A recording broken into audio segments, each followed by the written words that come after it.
주시옵소서. 모든 영광을 주께 올려드리오며 이 모든 말씀 우리 주 예수 그리스도 이름 받들어 기도 드리옵나이다. 아멘. 할렐루야. 오늘도 우리 기도 가운데 함께 하신 주님께 영광의 박수를 올려드리겠습니다. 아멘. 아멘. 감사합니다. 네, 토요일 아침에도 불구하고 하나님의 말씀 앞에 나오신 여러분들을 주님의 이름으로 축복하고 환영합니다. 네, 주님이 주신 오늘 말씀 시편 78편 40절부터 55절까지의 말씀입니다. 시편 78편 40절부터 55절 한 절 한 절씩 교독하고 마지막 55절은 다 함께 읽도록 하겠습니다. 그들이 광야에서 그에게 반항하며 사막에서 그를 슬프시게 함이 몇 번인가. 그들이 돌이켜 하나님을 거듭거듭 시험하며 이스라엘의 거룩하신 이를 노엽게 하였도다. 그들이 그의 권능의 손을 기억하지 아니하며 대적에게서 그들을 구원하신 날도 기억하지 아니하였도다. 그때에 하나님이 애굽에서 그의 표적들을 소환들에서 그의 징조들을 나타내사 그들의 강과 시내를 피로 변하여 그들로 마실 수 없게 하시며 세파리 떼를 그들에게 보내어 그들을 물게 하시고 개구리를 보내어 해하게 하셨으며 그들의 토산물을 황충에게 주셨고 그들이 수고한 것을 메뚜기에 주셨으며 그들의 포도나무를 우박으로 그들의 뽕나무를 서리로 죽이셨으며 그들의 가축을 우박에 그들의 양떼를 번갯불에 넘기셨으며 그의 맹렬한 노여움과 진노와 분노와 고난 곧 재앙의 천사들을 그들에게 내려 보내셨으며 그는 진노로 길을 닦으사 그들의 목숨이 죽음을 면하지 못하게 하시고 그들의 생명을 전염병에 붙이셨으며 애굽에서 모든 장자 곧 함의 장막에 있는 그들의 기력에 처음 것을 치셨으나 그가 자기 백성은 양같이 인도해 내시고 광야에서 양떼같이 지도하셨도다. 그들을 안전히 인도하시니 그들은 두려움이 없었으나 그들의 원수는 바다에 빠졌도다. 그들을 그의 성소의 영역 곧 그의 오른손으로 만드신 산으로 인도하시고 다 함께 읽겠습니다. 또 나라를 그들의 앞에서 쫓아내시며 줄을 쳐서 그들의 소유를 분배하시고 이스라엘의 지파들이 그들의 장막에 살게 하셨도다. 아멘. 오늘 말씀을 제가 제목을 이렇게 붙여보았습니다. 기억을 회복하는 길. 네. 기억을 회복하는 길이 그 답이 오늘 말씀에 있을 줄 믿습니다. 오늘 말씀 40절부터 55절은 우리가 크게 세 부분으로 한번 눈으로 바라보겠습니다. 40절부터 42절은 그 내용이 기억하지 못했다라고 말하고 있습니다. 어떤 내용을 기억하지 못했는가? 하나님의 구원을. 그 다음에 43절부터 51절까지 내용은 구원의 전체 과정을 애굽에 나타낸 것을 보여주고 있습니다. 하나님의 기적들을 바로와 애굽 왕, 애굽 백성들에게 하나님께서 재앙을 통하여 어떻게 제압하셨는가라는 것을 말해주고 있습니다. 그리고 마지막 끝부분 52절부터 55절은 그럼에도 불구하고 하나님께서 우리를 양떼와 같이 인도하고 계신다. 결국 54절에 보면 그의 산으로 오늘도 우리를 인도하신다라는 것입니다. 오늘 그 큰 맥락을 가지고 여러분과 함께 나누어 보도록 하겠습니다. 40절부터 42절 우리가 한 번 더 함께 읽겠습니다. 시작. 그들이 광야에서 그에게 반항하며 사막에서 그를 슬프시게 함이 몇 번인가. 그들이 돌이켜 하나님을 거듭거듭 시험하며 이스라엘의 거룩하신 이를 노엽게 하였도다. 그들이 그의 권능의 손을 기억하지 아니하며 대적에게서 그들의 구원하신 날도 기억하지 아니하였도다. 시편 기자는 다시 한번 이스라엘 백성들이 광야에서 하나님께 반항하고 그분을 얼마나 슬프게 하였는지 지금 회상하고 있습니다. 그리고 41절 저희가 회개하지 않고 죄를 반복해서 지어내서 하나님의 인내를 시험하였고 하나님의 놀라운 능력과 기사와 구원을 기억하지 못했다라고 회상하고 있습니다. 근데 저는 이 말씀을 묵상하면서 재미있는 부분을 발견하였습니다. 어떤 부분인가? 여러분 어제 본문 35절을 봐주십시오. 어제 본문 35절에 보면 하나님이 그들의 반석이시며 지존하신 하나님이 그들의 구속자이심을 기억하였도다 하고 있습니다. 어제는 기억하였고 오늘은 기억하지 못하고 있습니다. 아침에는 기억하고 저녁에는 무너지는 그런 기억을 가진 이스라엘 백성들입니다. 과연 기억이라는 것은 무엇인가? 왜 그런 기억을 가지고 있는가 한번 묵상해 보았습니다. 먼저 기억이란 무엇인가? 사전적 정의는 이렇게 나와 있더라고요. 머릿속에 잊지 않고 새기어 보존하는 일 또는 되살려 생각하는 일. 두 번째 정의가 있었습니다. 컴퓨터에 어떤 자료나 정보를 저장하는 일. 저는 두 번째 정의에 마음이 쏠렸습니다.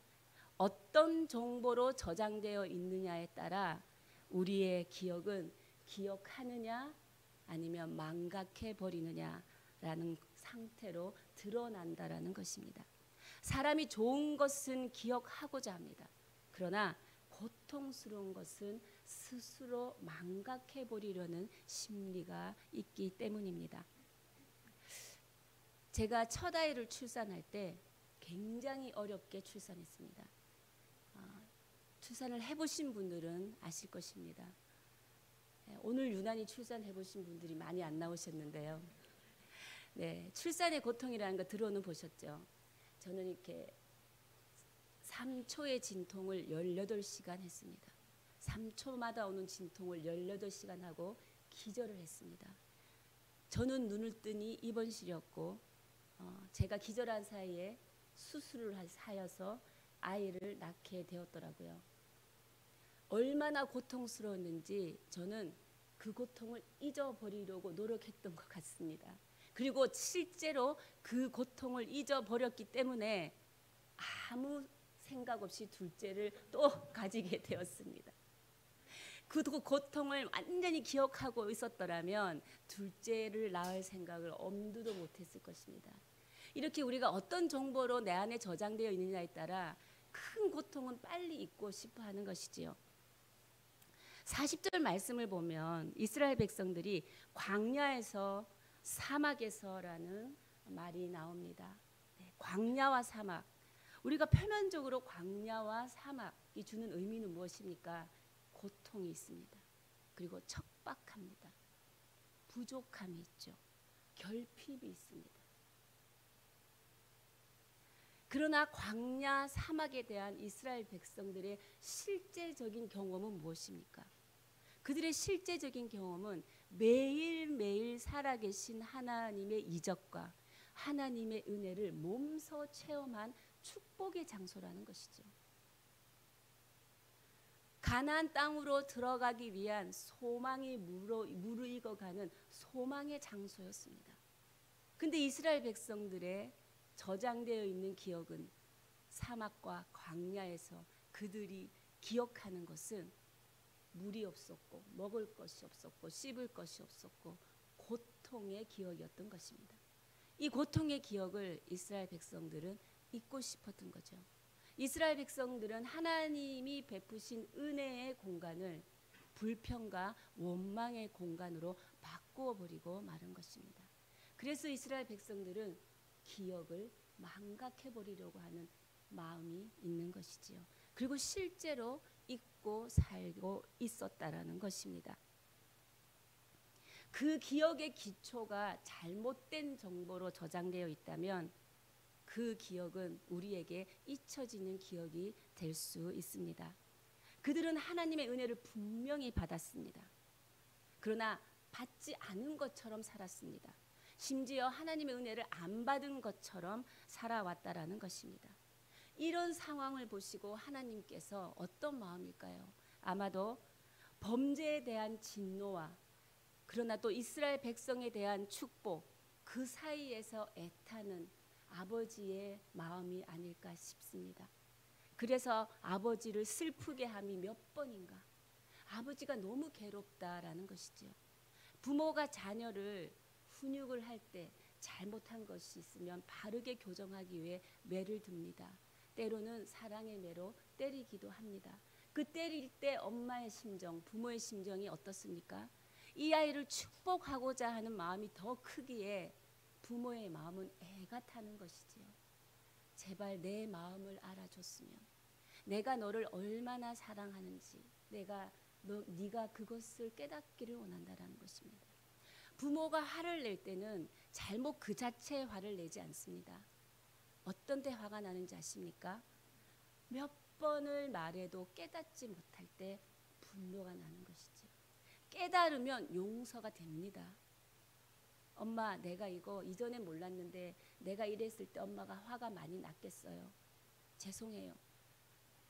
모든 것을 품어낼 수 있는 것이 아비의 품이요 어미의 품인 것입니다. 근데 이스라엘 백성들은 그것을 깨닫지를 못했다는 것입니다. 은혜를 깨닫지도 못했다라는 것이죠. 우리에게도 신앙생활 속에 이런 것들이 있지 않습니까? 그 은혜가 완전히 기억 속에서 사라져서 여러분도 은혜를 안 받은 것처럼 살아가실 때가 있지 않습니까?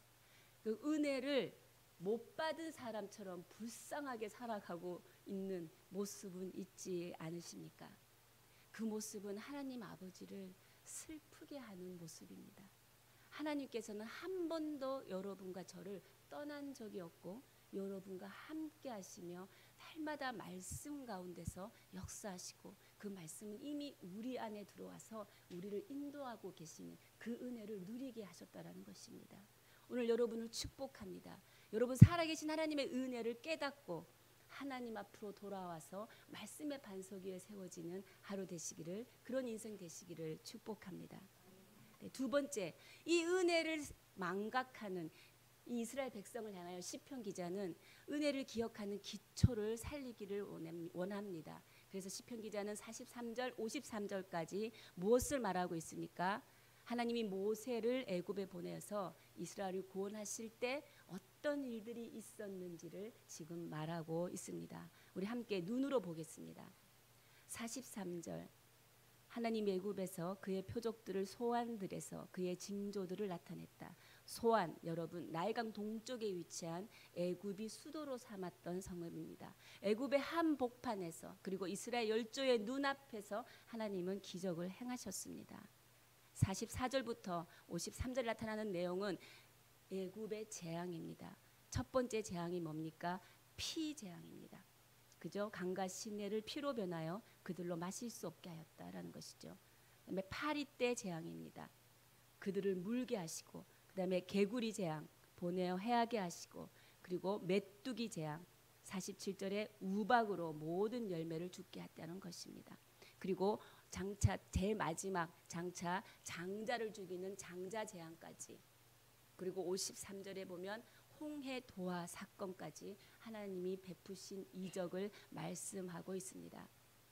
하나님께서 모세를 통하여 애굽에 내리신 재앙은 여러분이 알다시피 10가지 재앙입니다. 근데 여기는 지금 10가지 모두를 언급하지 않고 6가지 재앙만 언급합니다. 시편 기자는 여기서 10가지 모두를 언급하지 않고 있는 것은 재앙의 내용이 중요한 것이 아니라, 심지어 여러분 보시면 순서도 다릅니다. 피재앙은 첫 번째고, 파리 재앙은 네 번째, 개구리 재앙은 두 번째, 메뚜기 재앙은 여덟 번째, 우박 재앙은 일곱 번째, 10번째 재앙이 장자 재앙입니다. 순서와 상관없이도 언급하고 있습니다. 그 목적은 10가지 재앙을 소개하고 있는 것이 아니라 하나님의 놀라운 권능을 소개하는 데 목적이 있는 것입니다. 왜 하나님의 놀라운 권능을 소개합니까? 바로 이것이지요. 그들이 구원받을 때 하나님이 행하신 일을 기억하려고 하는, 기억을 되새기려고 하는 그 의도가 있는 것입니다. 하나님이 행하신 그 일을 되살리게 하기 위해서 하나님이 너네들에게 이런 것들을 행하지 않으셨니? 그러니 너희들 빨리 그 은혜를 기억해 보아. 오늘의 주제는 기억해 보아. 너가 기억했으면 좋겠어. 사람을 보든 사진을 보든 영상을 보든 자연을 보든 그 속에서 나의 은혜를 깨달았으면 좋겠어 하는 하나님의 심정을 시편 기자는 대신 표현하고 있는 것입니다. 세 번째 또한 시편 기자는 그 기억들을 회복하기를 원하면서 하나님과 우리의 관계가 어떤 관계인지 52절을 통해 말씀하고 있습니다. 우리 52절 함께 읽겠습니다. 시작. 그가 자기 백성은 양같이 인도하여 내시고 광야에서 양떼같이 지도하셨도다. 네. 하나님과 우리의 관계를 목자와 양으로 묘사하고 있습니다. 우리가 시편 23편을 보면 다윗이 하나님과 우리 다윗을 목자와 양으로 표현하고 있죠. 여호와는 나의 목자시니 내게 부족함이 없으리로다. 그가 나를 푸른 풀밭에 누이시며 쉴만한 물가로 인도하시는도다. 네, 목자와 양은 이런 관계입니다. 목자가 양에 대한 두 가지 책임의 의무가 있습니다. 가장 크게 책임져야 하는 두 가지, 그것이 무엇인지 아십니까? 양을 배부르게 해줘야 합니다. 그리고 양을 돌봐주어야 하는 것이 목자의 가장 큰 책임입니다. 이스라엘 백성들이 하나님의 은혜를 잊은 이유가 바로 여기에 있습니다. 그들은 하나님이 먹을 것을 주면 하나님 은혜를 받았다 생각하고, 하나님이 입에 먹을 것을 주지 않았으면 하나님이 없다 하였습니다.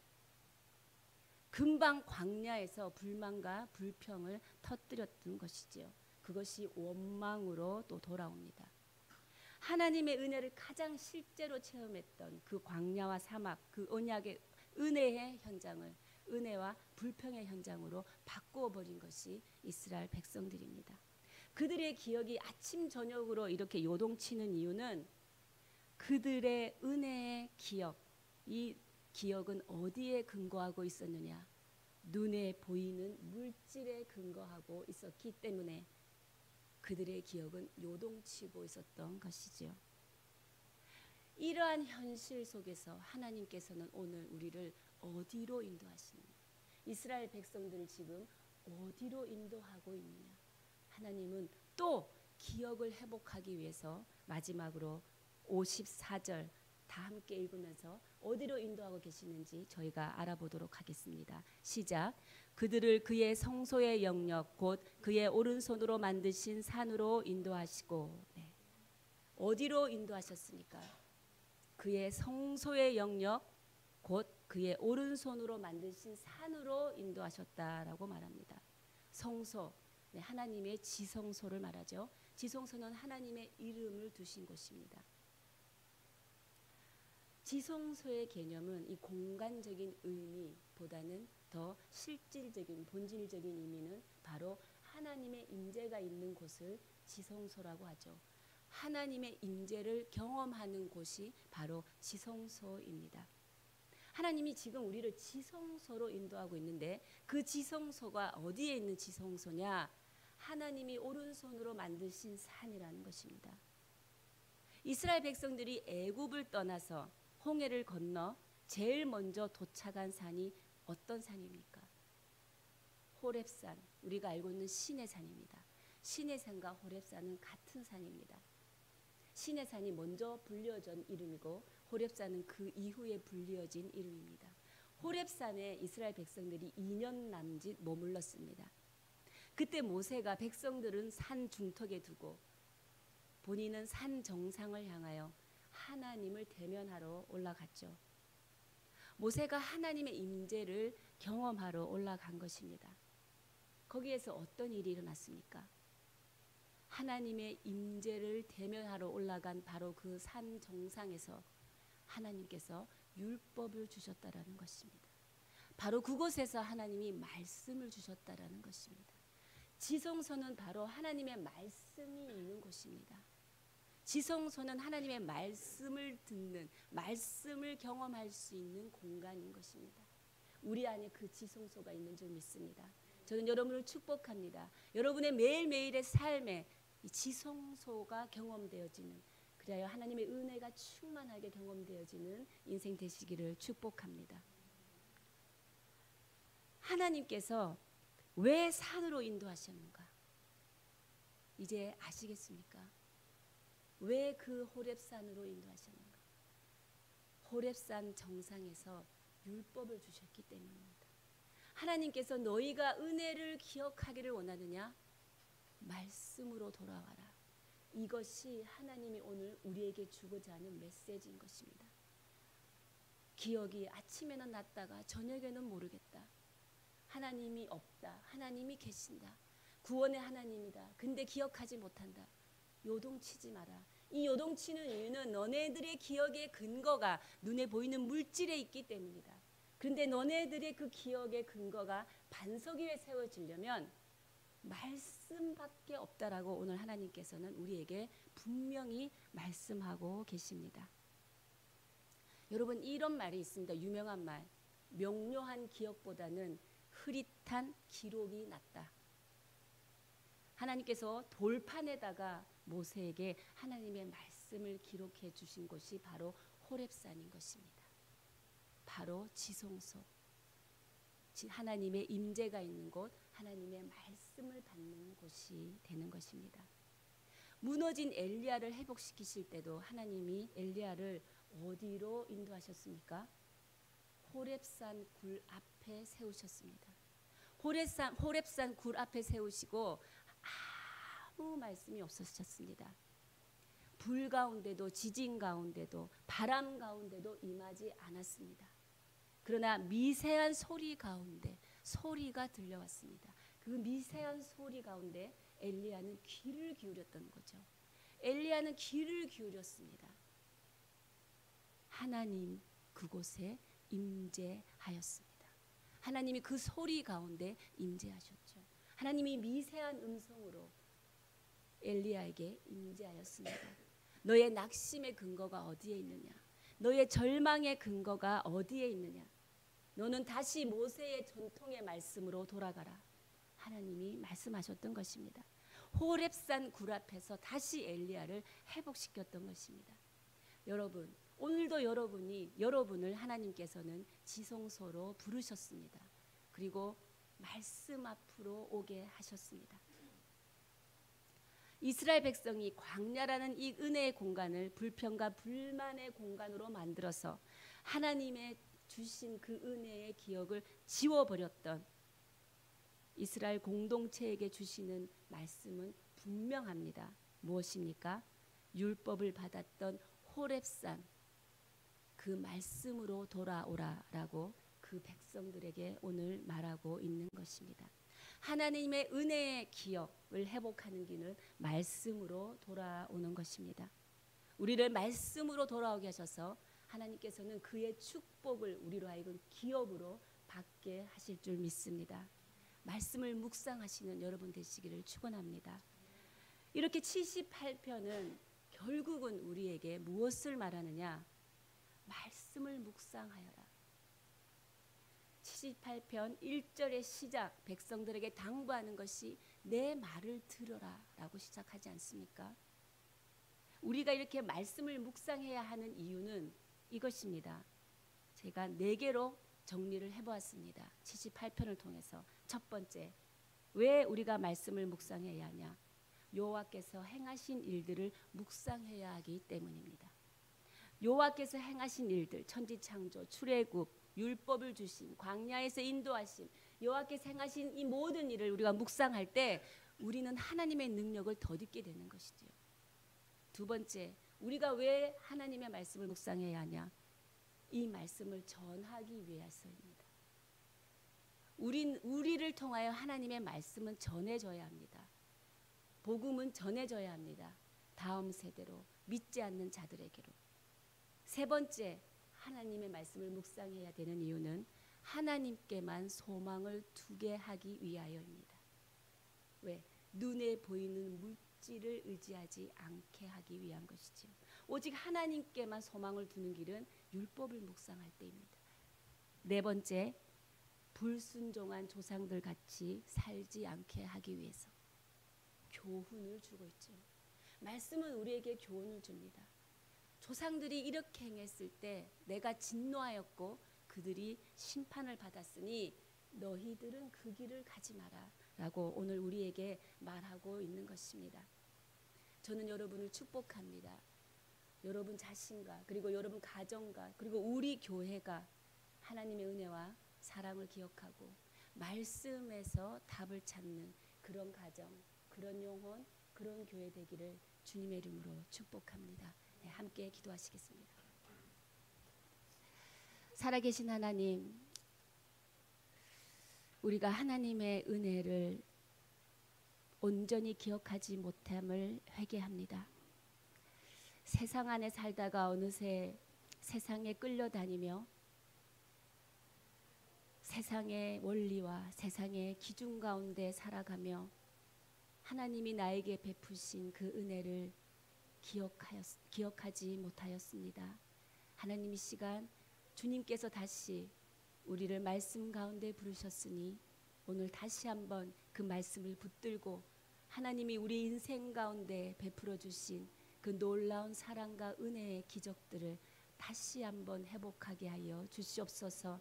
주님 또한 기억합니다. 매일매일의 삶 속에 하나님의 임재를 경험하게 하여 주십시오. 그리하여 하나님의 미세한 음성을 들으며 말씀을 붙들며 말씀을 묵상하며 말씀 위에 세워지는 인생 살아가게 하여 주시옵소서. 말씀을 향하여 나아갈 때 우리의 인생이 하나님 주님의 영광을 위한 인생이 되게 하여 주시옵소서.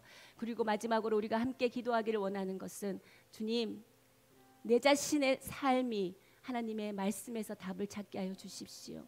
우리 교회가 하나님의 말씀에서 답을 찾는 교회가 되게 하여 주십시오. 그리고 하나님, 이제 날개 그늘 수요 집회 예배가 3월 14일 시작됩니다. 주님, 그 집회가 하나님의 지성소의 예배가 되게 하여 주십시오.